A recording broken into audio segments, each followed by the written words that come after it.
r/ask Reddit. What are some common signs that someone grew up with shitty parents? When they think they always caused problems for others, and when they are emotionally and socially closed off, so it's very hard for them to be more sociable. etc. Edit. Thanks for the awards and making my day better, lol. That ever-present feeling of being a burden and having done something wrong gets you. I'd never known how I felt until you put into words. Thanks, man. They tell traumatized stories and think they are happy memories. Edit. Wow, I did not expect this to hit so hard with so many people. Thanks for the awards. They tell traumatized stories and think they are funny memories. Was telling my older stepson a funny childhood story when he suddenly looked very sad and hugged me. They are always trying to figure out what they did wrong and what they're supposed to be doing and how, while editing their own thoughts and feeling vaguely bad.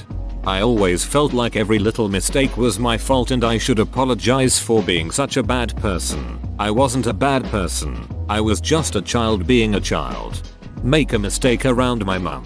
In public it was the look. Even my teachers saw the look and knew.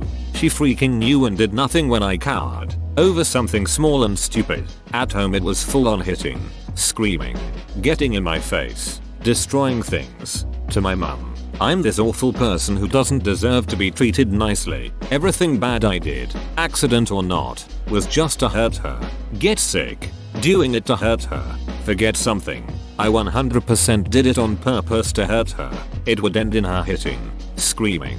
Got pinned to a wall and screamed in my face quite a few times. Thrown out, all over insignificant things. I was a normal kid. I pushed normal boundaries. I never did anything truly horrible. Just typical kid stuff. Nope. I was the worst child to ever exist. Even as an adult, mum didn't stop thinking of me like that. She'd still attempt to hit me. Unfortunately for her, I was faster and got out of the way. It's freaking awful knowing you're on edge all the time waiting to be hit even years after you escape the abuse. And you can still dodge without conscious thought. She would still scream at me like I'm a bad child needing severe discipline. I still feel like I'm a bad person. That mum would have loved me if I'd just been different. Better. That feeling will never go away even though I know it's not true. I was just a kid, reacting to a crappy situation. She got off easy when I got older. She made out I was the worst kid teen ever. I wasn't. I know I wasn't. Control freak. They grew up in chaos, alcoholism, gambling, foreclosure, and are obsessed with averting some unforeseen disaster. I'm in this comment and I don't like it. It sucks because it feels so out my control. I'm always afraid I run out of money. Shame the shame. They're completely unwilling to open up and share anything because in their experience it will always be used against them. For me, I have the opposite problem. No boundaries about what to share. I can never tell how close I am with someone and I am comfortable basically telling anyone anything. But I think it comes off as weird and a turn off to people. Like a red flag. I just want to connect emotionally with people so desperately it is like I will do it with anyone who will converse with me. For me, I am a bit of both. I would share way too much at the beginning and once I feel that connection with them I would immediately close up. Deep down inside I feel insecure about sharing with closed people. Doesn't talk about their interests because parents have never showed interest, belittled them. Another take on this. It stunted our social growth. Due to my parents never caring about what I was interested in after giving up on me being the sports kid, I now carry a type of vibe that makes it easy for people to talk over me when I'm mid-sentence and a lot not even realize it. I genuinely cannot hold a conversation like a normal person because I never had casual talks with my parents to learn any of that. I never had casual talks with friends since what I learned from my parents was that people only speak to me when they want something or need help. Open bracket. Online is a godsend though since I don't have to look at people or I can take my time to respond. Now let's talk about people needing help.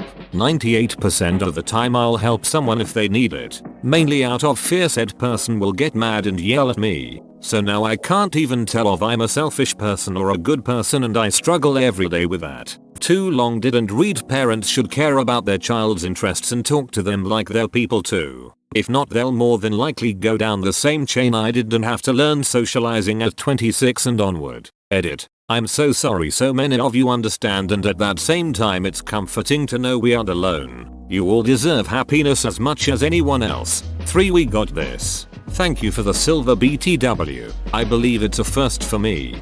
This is how it was for me. My parents mostly didn't respond to me or anything about me. Good grade? Nothing. Bad grade? Nothing. Hey, I did this drawing.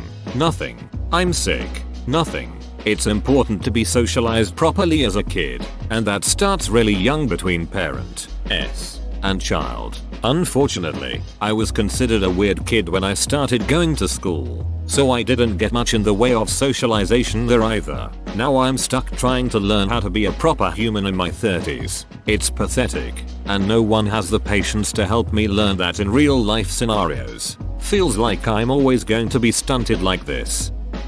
They don't understand simple gestures of kindness. Took my husband a long time to understand that my parents liked giving little gifts to people and doing things for them. That they weren't trying to insult him or us or make us feel incompetent. They were just showing affection. Edit. Some people are focusing on the gift part of this, while I was trying to emphasize the kindness, like my dad or brothers offering to help or keep company when he mentioned he had to fix the deck or paint the shed or go to the junkyard for a car part. To him the offer was insulting and suspicious. To them it was just what you do to make someone's life easier. But in his family that notion didn't exist, so he couldn't figure out why it was happening, except he didn't think it could be a good reason. I get so anxious anytime my in-laws give me anything, especially since they're pretty well off, or letting us borrow money for an unexpected vet bill. Money was always used against me. I'm extremely defensive and would rather cut off my left ear than put myself in the situation I had with my parents. It's getting better over the years but still is really challenging for me. My in-laws give us so much and they aren't even wealthy. It used to make me feel so insulted or incompetent, but now I know it's out of care and love.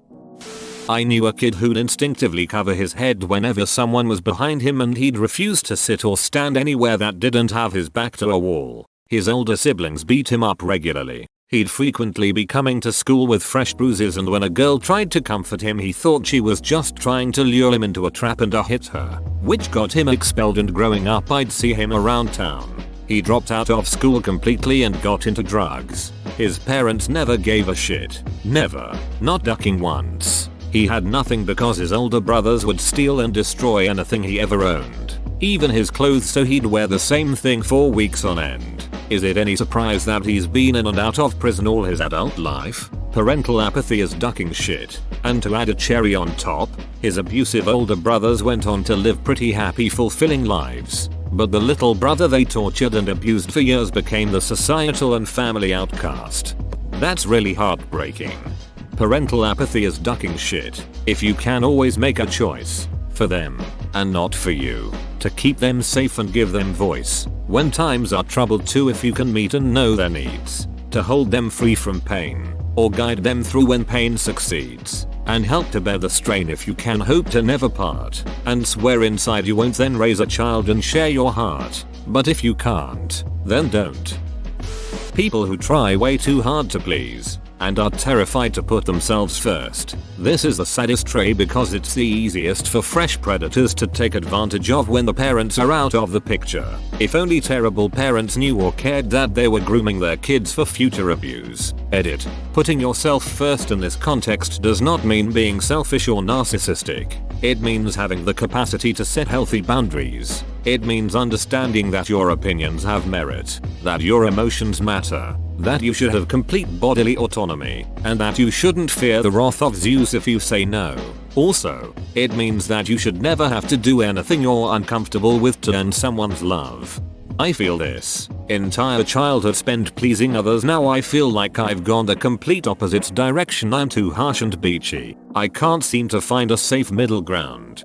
Same. It's so hard to trust. My brain convinces me that everyone who tries to get to know me has ulterior motives or wants to hurt me, which is logical, given the way my family treated me. I've mostly cut off my parents because the relationships were too toxic, and now every conversation I have with them their bitterness is apparent, and they make sure that I know they think I'm a bad person for not continuing to be in their life and accept their abuse. The only person I'm really close to is my husband, and it took him years of patient, gentle effort before I let him in and could accept that he loves me and it's safe for me to love him back.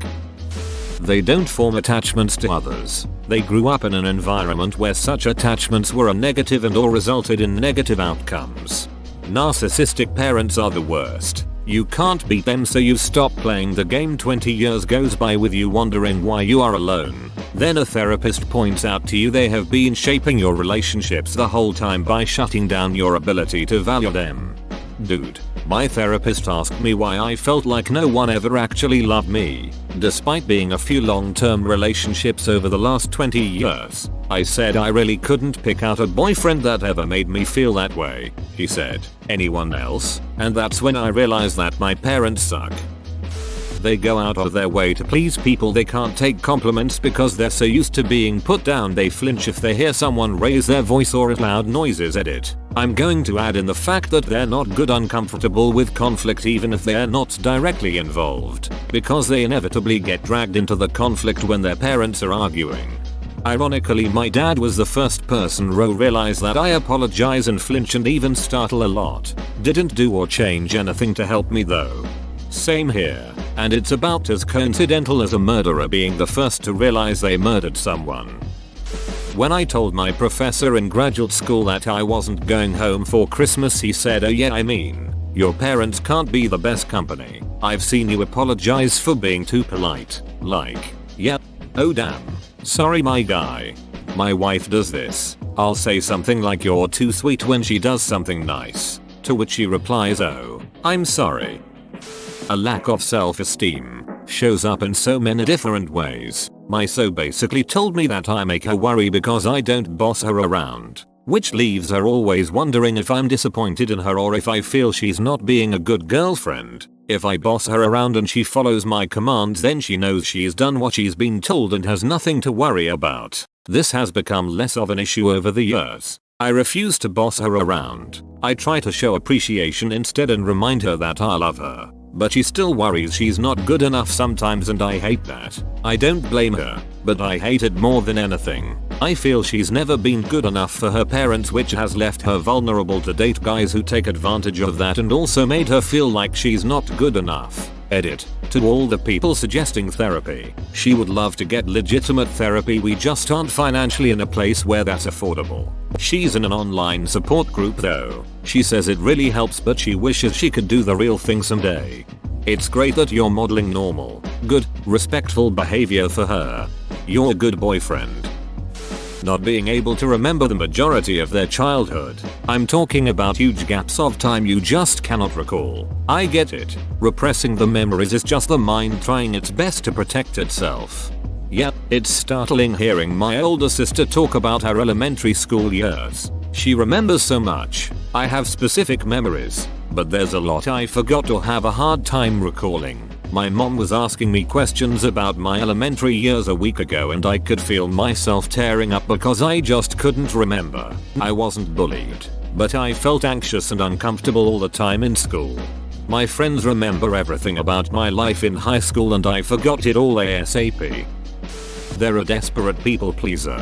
Someone who'll leap to the aid of anyone. Who'll give up anything they have so that someone else doesn't miss out. Who will go well out of their way to be of assistance. And who abhors needing any help themselves. This is deeply me. I genuinely hate myself even though everything is fine and I'm generally successful and have friends. I never learned how to love oneself or be happy. Then feel disappointed when they aren't treated the same back. Whoa, you made it to the end? You're a ducking beast. I'll cut you a deal. Smash like and subscribe for more curated content, bruh. It's free and that's a great price.